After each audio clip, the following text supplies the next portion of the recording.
ABP 24 news पर अब वक्त हो गया है फास्ट से भी फास्ट खबरों का।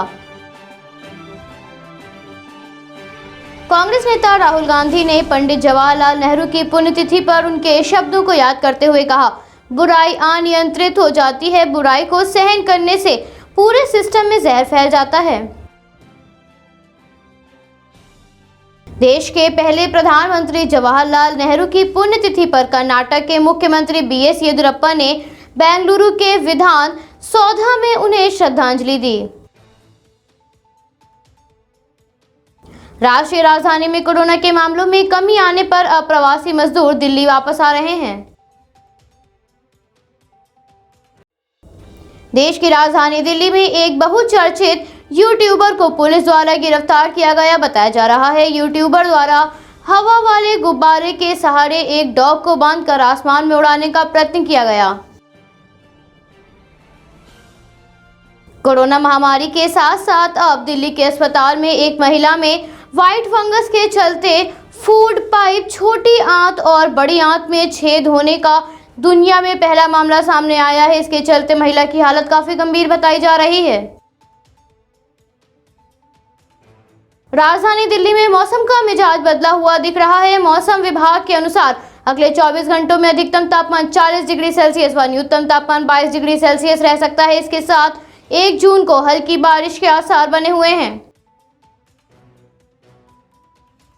योग गुरु बाबा रामदेव की गिरफ्तारी पर टीएमसी की नेता महुआ मोहित्रा ने सरकार पर हमला बोलते हुए कहा, स्वामी रामदेव को गिरफ्तार तो किसी का बाप भी नहीं कर सकता, भाई और बाप तो विपक्ष को गिरफ्तार करने में व्यस्त हैं।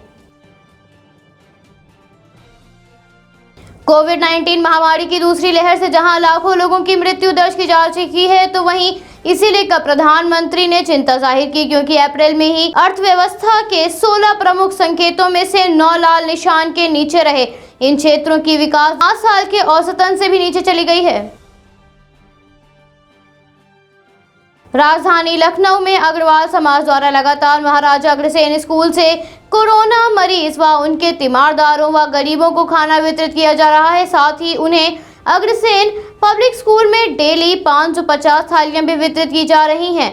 इस दौरान अग्रवाल समाज का हौसला अफजाई करने के लिए मंडलायुक्त रजन कुमार महाराजा अग्रसेन स्कूल पहुंचे तथा उप मुख्यमंत्री डॉक्टर दिनेश शर्मा व लखनऊ कमिश्नर डीके ठाकुर और संयुक्ता भाटिया व कानून मंत्री ब्रिजेश पाठक ने अग्रसेन स्कूल में पहुंचकर किचन का निरीक्षण किया, साथ ही भोजन भी किया।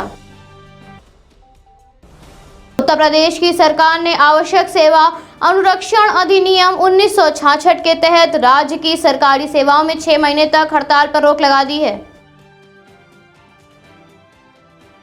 लॉकडाउन के दौरान कोविड कर्फ्यू के बुरे दौर से गुजर रहे ऑटो चालक और टैक्सी चालक तथा वाहन स्वामियों के प्रति आवाज उठाते हुए कांग्रेस के मुख्य संगठक मोहित धवन ने कहा, चालकों को टैक्स, फिटनेस और इंश्योरेंस को माफ करना चाहिए। 50% सवारी बैठाने पर जो नुकसान वाहन स्वामियों को हो रहा है, इसकी भरपाई सरकार को करनी चाहिए और 2 साल तक रोड टैक्स, परमिट, इंश्योरेंस आदि माफ करना चाहिए। राजधानी लखनऊ में खुद को जीएसटी विभाग का बताने वाले 2 फर्जी असिस्टेंट कमिश्नर को पीजीआई पुलिस ने गिरफ्तार कर लिया है। बताया जा रहा है कि वो दोनों कार में भारत सरकार लिखवाकर और नीली बत्ती लगाकर मेडिकल फर्म और मेडिकल स्टोर पर छापा मारते थे। गिरफ्तारी के दौरान अभियुक्तों के पास से फर्जी आईडी बरामद की गई है। सीतापुर में थाना तालगांव इलाके का रहने वाला 8 साल के बच्चे का 2 दिन पूर्व एक्सीडेंट होने पर मौत हो गई थी। इस दौरान पिता की गुहार लगाने पर भी जिला प्रशासन ने उन्हें एम्बुलेंस नहीं दी, जिसके बाद पिता मोटरसाइकिल से बच्चे का शव लेकर निकले।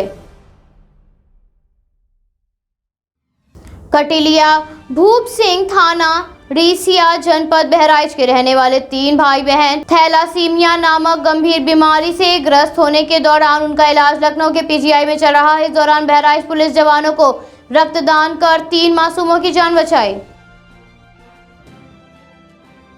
सहारनपुर के निवासी एक बिल्डर ने अपने बेटे की हसरत पूरी करने के लिए उसके 7वें जन्मदिन पर गिफ्ट के तौर पर उसे चांद पर जमीन दिलाई। उन्होंने अमेरिका की एक एजेंसी से करीब 3.5 लाख में 4 एकड़ का प्लॉट खरीदा। बिहार के भाजपा अध्यक्ष डॉक्टर संजय जायसवाल ने एलोपैथिक चिकित्सा पद्धति पर हो रहे विवाद को लेकर योग गुरु बाबा रामदेव पर तंज कसते हुए कहा, बाबा योगी नहीं बल्कि योग का कोका कोला है। शुरुआती दौर में मेडिकल विभाग के चिकित्सकों की ड्यूटी कोरोना सैंपल एकत्रित करने में लगी थी। इस दौरान डॉक्टर संजय कश्यप ने पहला सैंपल लिया था और तब से वो आज तक कोरोना मरीजों की सेवा में तत्पर हैं। आंध्र प्रदेश के विशाखापट्टनम के गोपालपट्टनम के एक इलेक्ट्रॉनिक सब स्टेशन में आग लगने के दौरान मौके पर पहुंची दमकल की 3 गाड़ियों ने आग पर काबू पाया और हादसे में किसी के हताहत होने की कोई खबर नहीं है। मध्य प्रदेश के छतरपुर जिले में कांग्रेस विधायक ने एक अज्ञात महिला के खिलाफ रिपोर्ट दर्ज कराई। दरअसल अज्ञात महिला ने कांग्रेस विधायक को वीडियो कॉल करने के बाद अश्लील हरकत की तथा उन्हें ब्लैकमेल करने की कोशिश की थी। चक्रवात यास के मद्देनजर जिला कलेक्ट्रेट पश्चिमी शिवम ने कहा, हमने 201 राहत शिविर बनाए हैं। इस दौरान 596 लोगों को सुरक्षित जगह पहुंचा दिया गया है। देश में कोरोना महामारी के दौरान छात्रों को शिक्षकों द्वारा ऑनलाइन क्लासेस दिए जा रहे हैं। इस दौरान शिक्षकों द्वारा छात्रों पर उत्पीड़न के मामले सामने आ रहे हैं, जिसके बाद ऑनलाइन क्लासेस के दौरान दुर्व्यवहार करने वालों पर तमिलनाडु सरकार अब पॉस्को एक्ट के तहत तैयारी कर रही है। कोरोना महामारी के बीच एक बार फिर से पेट्रोल व डीजल की कीमतों में बढ़ोतरी दर्ज की गई। आज पेट्रोल की कीमत 23 से 24 पैसे तो वहीं डीजल की कीमत 29 से 30 पैसे बढ़ गई है। नए आईटी नियम के तहत केंद्रीय मंत्री रविशंकर प्रसाद ने कहा, आईटी नियम सोशल मीडिया के दुरुपयोग को रोकने के लिए बनाए गए हैं और इनसे व्हाट्सएप या अन्य सोशल मीडिया यूजर्स को डरने की आवश्यकता नहीं है। हाल ही में एंटीगुआ और बारबुडा के फरार हुए हीरा कारोबारी मेहुआ चौकसी को पुलिस द्वारा डोमिनिका में पकड़ लिया गया है। साथ ही उनके खिलाफ इंटरपोल में येलो नोटिस भी जारी किया गया है।